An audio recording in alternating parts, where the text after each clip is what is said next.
कभी किसी पक्षी को घोंसले की नींव बनाते देखा है? अथक परिश्रम करके तिनका तिनका बिटोर कर वो पक्षी अपना घोंसला बनाता है, अपनी संतान के लिए एक सुरक्षित घर बनाता है।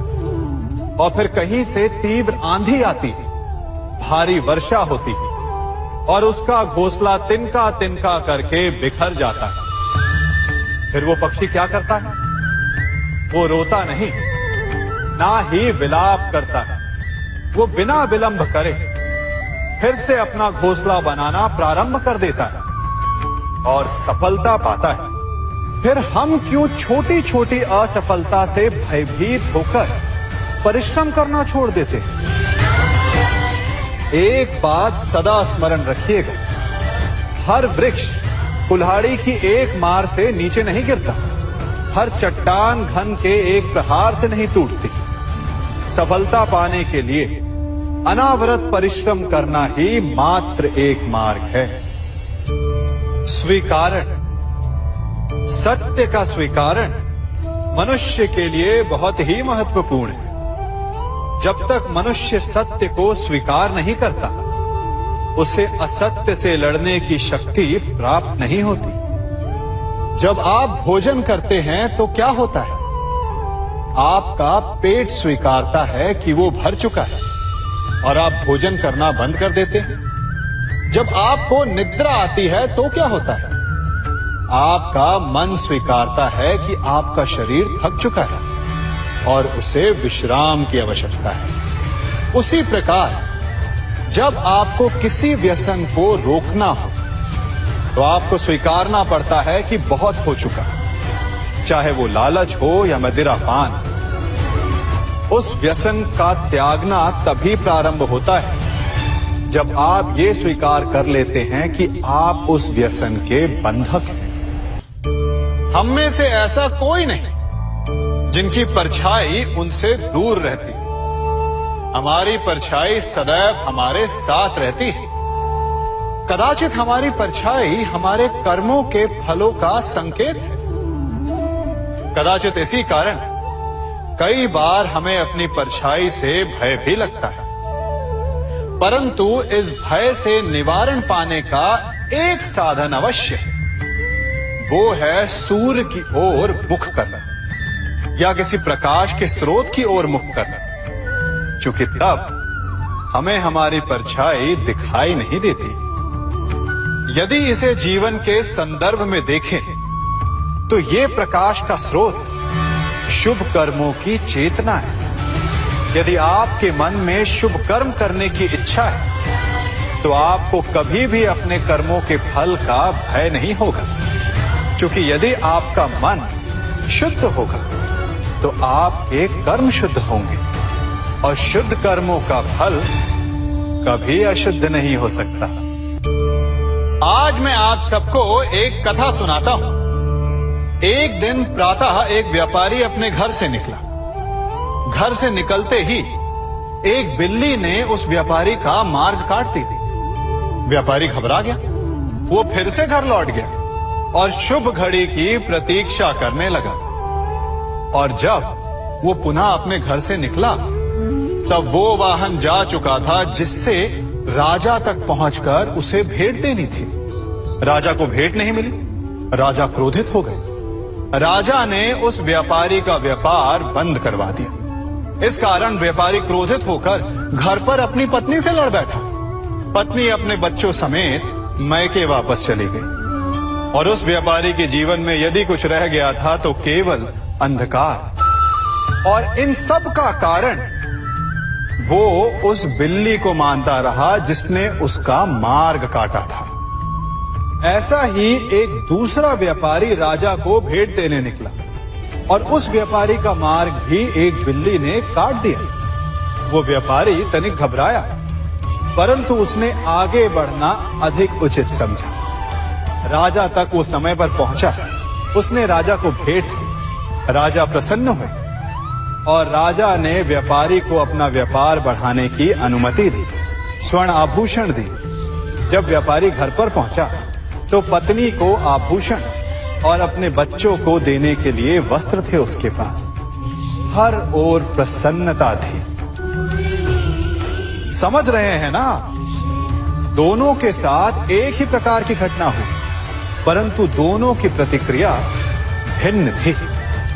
ऐसा ही हमारा जीवन भी है। हमारे जीवन में प्रारब्ध का अपना स्थान है, परंतु उससे कई अधिक महत्वपूर्ण हमारी प्रतिक्रिया, हमारे सोच का प्रभाव है। क्योंकि यही हमारे जीवन को आकार देते हैं। इसलिए अपनी सोच को सकारात्मक रखिए। आपका जीवन सदैव आनंदमय रहेगा। आप इन दो पात्रों को देख रहे हैं। मेरे इस पात्र में जल है और ये पात्र मिष्ठान से भरा हुआ है। दोनों ही पात्र भरे हैं, परंतु देखिए, मिश्री को जल में मिला दिया, जल ने मिश्री को अपना लिया, मिश्री ने अपना अस्तित्व खो दिया। परंतु जल को अभिमान है कि उसका अस्तित्व अभी भी बना हुआ है। परंतु जो इस जल को चखेगा उसे अवश्य पता चल जाएगा कि ये जल अब वो जल नहीं रहा, ये अब शरबत बन गया। हमारा त्याग, हमारे बलिदान भी ऐसे ही होते हैं। जो इस बात को अनुभव करते हैं वो समझ सकते हैं कि कैसे हमने समय की धारा को बदल दिया। जो बलिदान देते हैं उनका अस्तित्व कभी नष्ट नहीं होता, अपितु उनका बलिदान संसार में कुछ ना कुछ परिवर्तन अवश्य लाता है। हम सभी कभी ना कभी, कहीं ना कहीं अपने जीवन में यात्रा अवश्य करते हैं। हमारी यात्रा में कभी पक्के रास्ते आते हैं तो कभी कच्चे रास्ते। पक्के रास्ते मनुष्य बनाता है और कच्चे रास्ते जानते हैं कैसे बनते हैं? चलते चलते बन जाते हैं।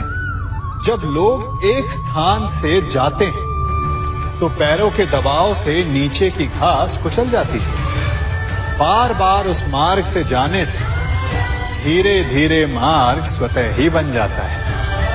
और यही जीवन है, यही नियति है। जब आपके जीवन में आपको मार्ग ना मिले तो रुकिए नहीं, आगे बढ़ते रहिए और आपके पैरों के दबाव से मार्ग स्वतः ही बन जाएगा। हम सभी अपने जीवन में सफलता चाहते हैं, है ना? उसके लिए हम रात दिन परिश्रम करते हैं, कड़ी मेहनत करते हैं, परंतु फिर भी असफल हो जाते हैं। परंतु ऐसा क्यों होता है? कभी सोचा आप सबने? क्योंकि सफलता पाने का मंत्र बड़ा कठिन नहीं, बड़ा सरल है। उचित विचार, उचित समय, उचित स्थान पर उचित प्रहार। जब आपके विचार, समय, स्थान और प्रहार यानी परिश्रम उचित है तो सफलता आप ही को मिलेगी। जिस प्रकार एक लोहार लोहे से कुछ बनाते समय उस लोहे के सही ताप तक के आने की प्रतीक्षा करता है और समय आने पर उचित स्थान पर पर्याप्त बल से प्रहार करता है और लोहा आकार ले लेता है, ठीक उसी प्रकार आपकी सफलता भी आकार लेती है।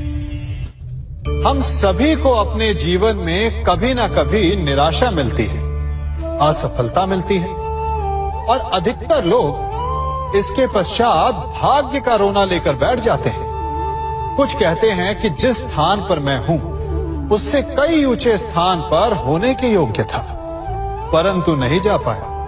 किसी को पीड़ा है कि उसे जो मिलना चाहिए था वो उसे नहीं मिला, भाग्य ही बुरा था।